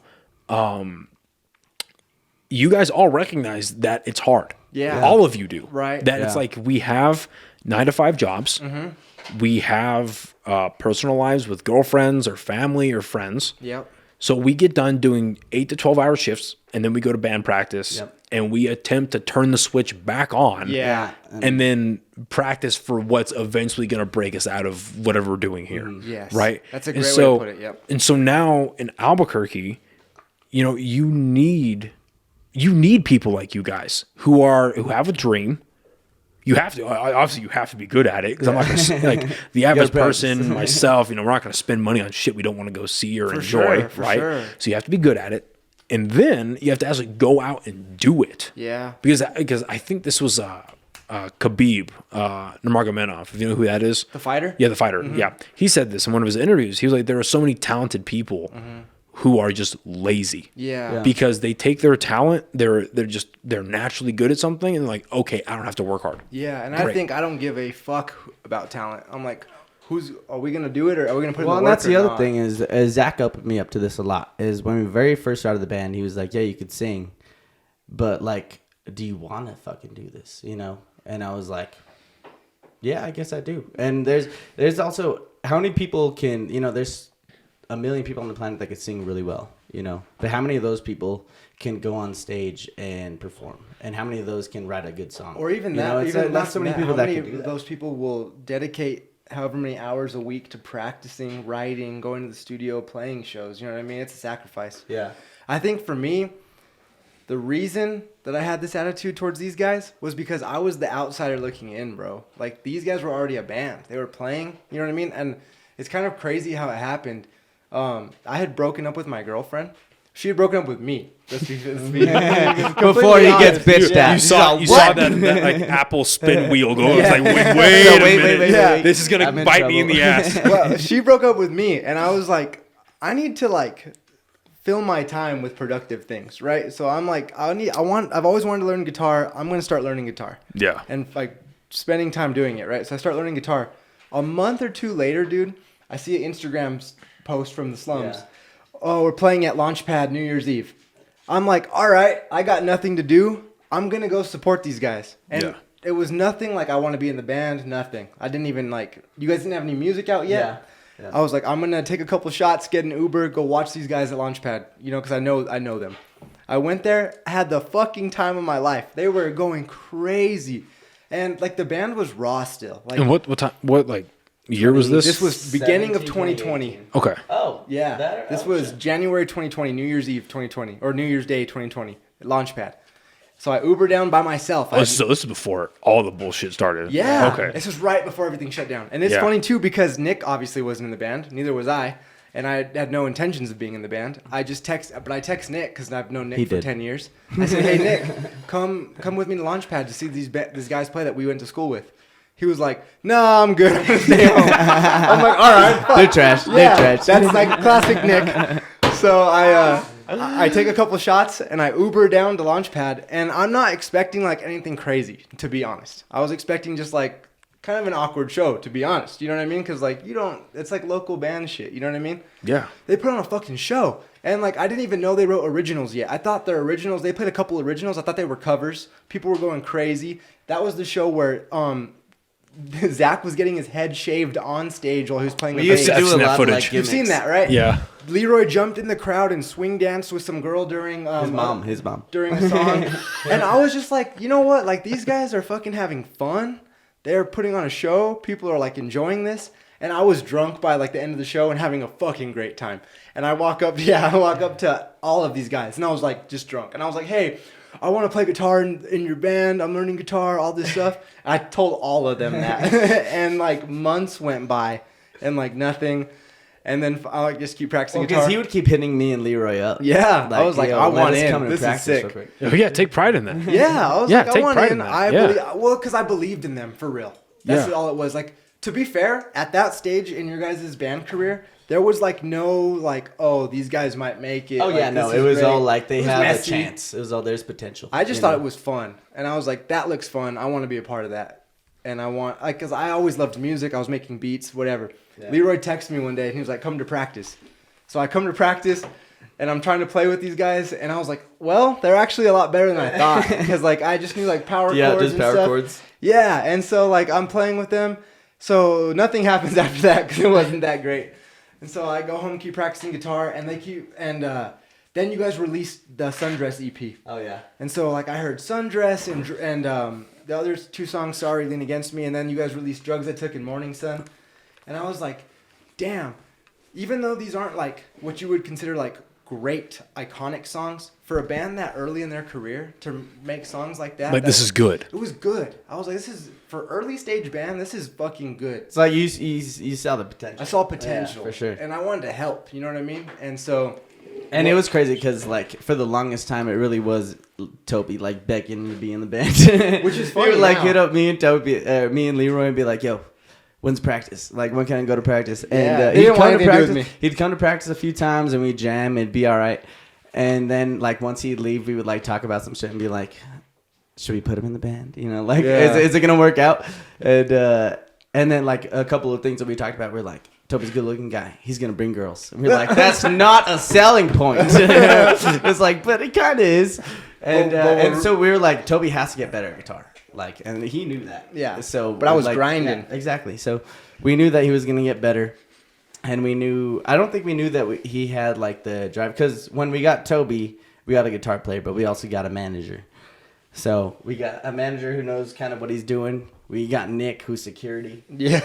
We got we got Nicole. If anyone gets past Nick, then they got to get through James and then Nicole. Yeah. It's like Mortal Kombat bosses. There's so many people that they have to go through. But what happened was I was making beats at home, and I would send these, like, instrumentals to Nevin, like, on Snapchat, and Leroy. And I'd be like, because, like, I had this, like, little home studio setup. It was just a laptop and interface. It's like, what kind of we got now? Yeah. But I was just, like, sending Snapchats to Nevin, like, I'm working on this song. And, like, Nevin and I love to write songs together. Yeah. We collaborate all the time. So, like, Nevin would be like, well, let me come over and, like, lay down the demo I'm working on. I'm like, sweet. So, like, Nevin would come over to the apartment, and we would, like... Like, in my head, that we wrote in my head at his apartment. Yeah, before I was in the band. We wrote a couple Slum songs before I was in the band, like, at the apartment on the laptop, playing, like, plugging in the guitars. Oh, shit. Yeah, it started like that. It started, like, more like I was, like, recording Nevin's demos and, like, adding to it, and we were collaborating and writing songs. And then it was eventually, like... Just bringing it to the band, and then it was a song, you know? Yeah, and then... They actually had me over for another practice, and it was like 8-9 months later, so I was a lot better now. So, and they were like, "You want to do this with us?" And I was like, "Fuck yeah!" Well, 'cause also at that time, I was playing guitar, so it was like nice to like get me off of it, and like, I could kind of focus on being like a front man. Yeah. So, that was kind of nice having Tobey there for that. Yeah. But yeah, now I can kind of focus on all the frontman stuff. So there's a couple things I want to ask you guys before we close out. So for you coming into the band and you're being persistent, you're doing what you just laid out. Do you feel like that when it's like, okay, yes, you can come to practice, you can start doing your thing. Do you feel like there's a lot for you to prove before you could even say like, hey, I want to take this to the next level? Like even just, like prove yourself. Do you feel like there's a lot of that to do? Absolutely. And I felt like I feel like I had to prove myself at those practices, so I learned their songs ahead of time. So like when I came to rehearse, it wasn't like, oh, teach me your guys' songs. Like I was like, okay, let's play Drugs I Took. Let's play fucking HGA. You know what I mean? So I could play with them, and that's when I think Zach and Johnny were more like, oh, okay, he can play the songs. Like he's serious. Yeah, and again, that like goes to his drive. He kind of already knows that shit. Yeah, and then after that, it was like I told Nick this too when I was recruiting Nick in the band. I was like, dude, you know how busy I am. I was like, if I didn't believe in this shit, I would not be putting my time here. I was like, I really think this could be something someday if we work hard, you know? And that kind of sold Nick, because Nick wasn't down either. He liked to play drums for fun. It wasn't like a band thing, you know? And then, but right away, like right when I joined the band, Nevin and I would do studio sessions at my apartment, like a couple times a week. Like with All Night Long, one of our last songs, like he just like came up with that riff, and then he basically like sent it to the chat. Yeah. And as soon as I heard it, All Night Long is one of your guys' best songs. Oh yeah, thank you. By Appreciate the way, it. Yeah, that's a good song. We love. I think we collectively love that song, which is a good feeling. But as soon as like I heard him play that riff, I was like, oh yeah, that's something. And we wrote in a matter of a couple months. Nevin and I were in the apartment, and we came up with the ideas for like All Night Long, In My Head, Lips, Drive. Johnny came up with the chords for Driving, then we finished writing Driving in the apartment. Like we just were on like a writing roll, and we're like, okay, the two of us together have just like a songwriting collaboration. Like we always compare ourselves to the Beatles a little bit. Yeah. So Lennon and McCartney. So what is? Because I've always been curious about this. What is like? What's the process you guys go through when it comes to specifically lyric writing? Yeah. What does that look like? Is, does it come from experiences? Does it come from something you saw? Does it come from like where does that lyrical process begin? I think me and Leroy mainly might write all the lyrics. Yeah. At least for my part, I've never actually written anything that's like so true to the heart. A lot of it is more of like fictional writing, you know, of like I picture myself there, but I haven't lived it. But it's like, you know, kind of like writing a book. Like Angels is a breakup song, but I didn't go through that breakup at all. But if you listen to that song, it's like, yeah, he's kind of going through a breakup, but it's nothing like that. I think I got drunk that day and I was like, that's crazy. So you took a depressant and got sad and wrote a song. Exactly. Yeah. And it's crazy because like, I think to me, like I think about this every day. I think the writing process of being in a band, like writing original songs, is the most magical part of all of this. Like playing live shows is an adrenaline rush and it's a high, but writing songs is like magic because it just falls together. So weird. So like one time before I was in the band, I was at a party at Emily's house with Nevin. We were drunk. There was an acoustic guitar there. We sat in the back for like 3 hours while people were partying. And you were showing me the original version of In My Head. Yeah. And then we ended up changing it a lot before the final song. But like the way these songs come together is crazy. Like a lot of times, a lot of the songs we've made, I'll make an idea on guitar and I'll record it on my laptop. So I'll write the instrumental track, parts of it, like the chorus, a riff, something like that, a verse and a chorus. I'll send it to the group.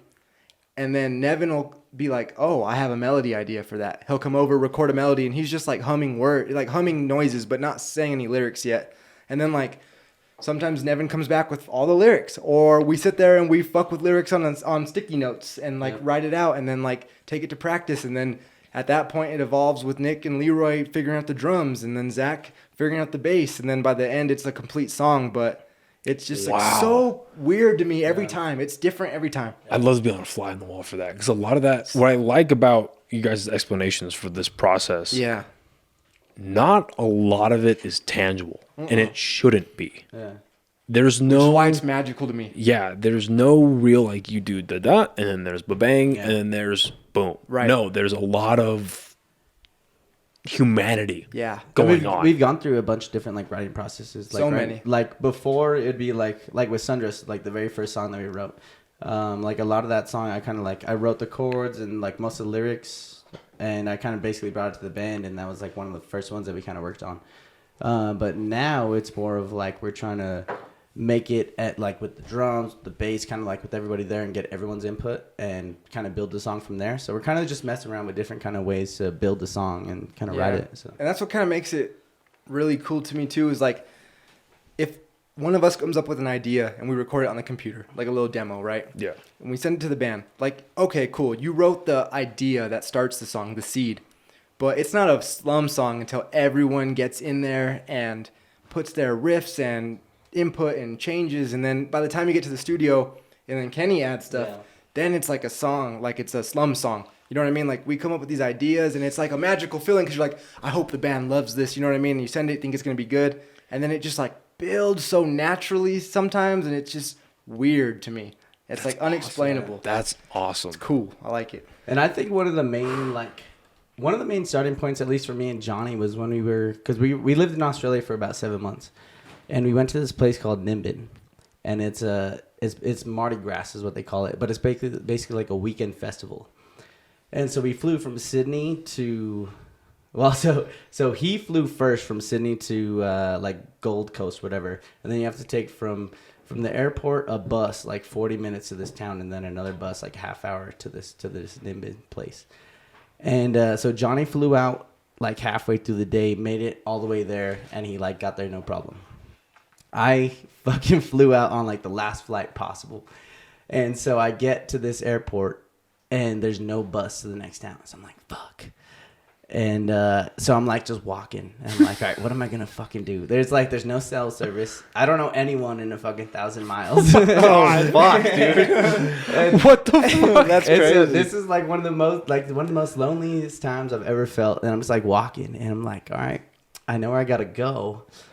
I just don't know how I'm going to get there. So I keep walking, eventually catch a bus, eventually get a bus to the spot I'm trying to get to the next town where the bus is supposed to take us to.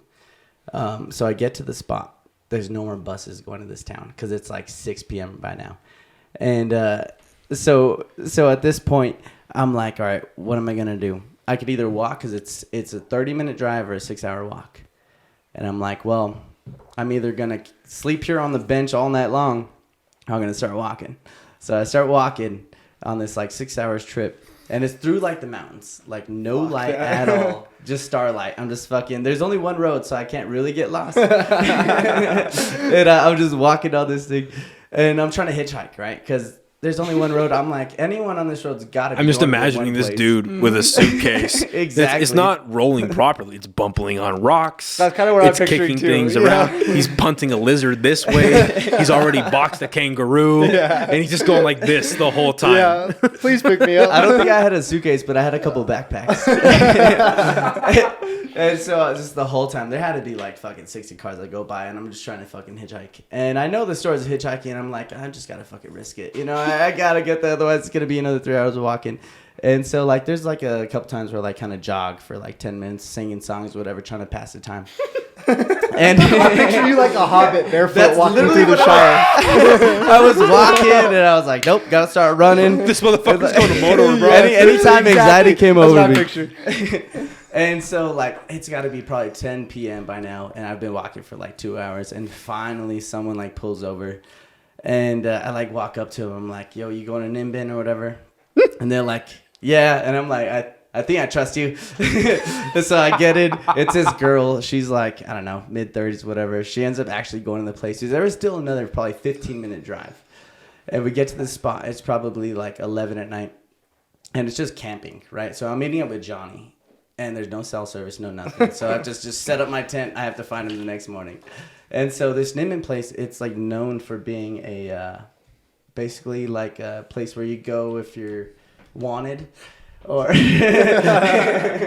course, if you broke the law a little bit. Yeah, this is a place. For you history buffs out there, there were two places the Nazis went after the Nuremberg trials. South America, and there you go. Yep. Continue. Yep. And so Nimbin, super small town, one street going through the whole town. And you camp there. You kind of camp a little off of it.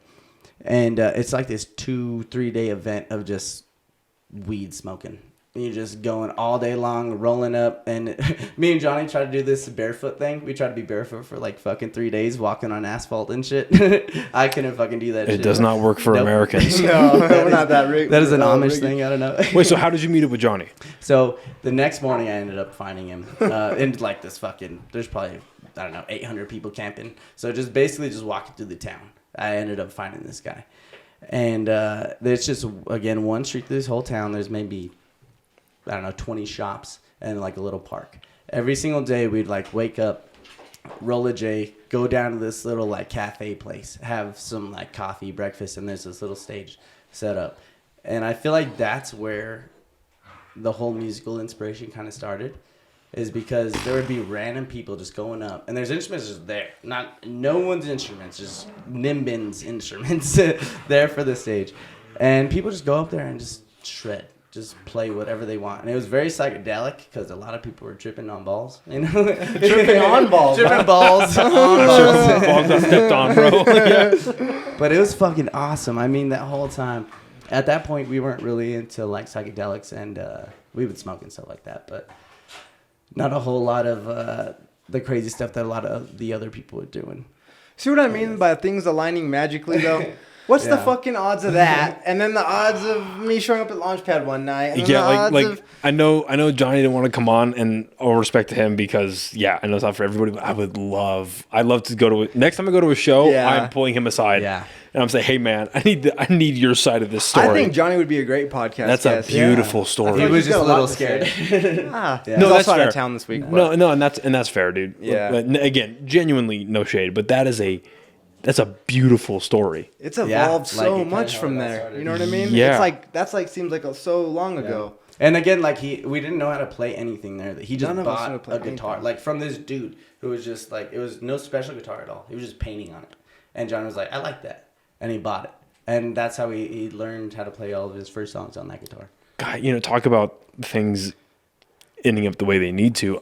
Even if I didn't want to call the podcast today, like that's a beautiful note to end it on. Yeah. That's a great story, dude. Yeah. Holy. That's crazy. Australia was something, man. If you ever get a chance to go. Holy fuck. I got a lot of stuff to say about Australia. I lived there for a long time. Before we close out, what do you guys have coming up? Do you have this episode drops in like next Friday? Okay. So, I'm sorry.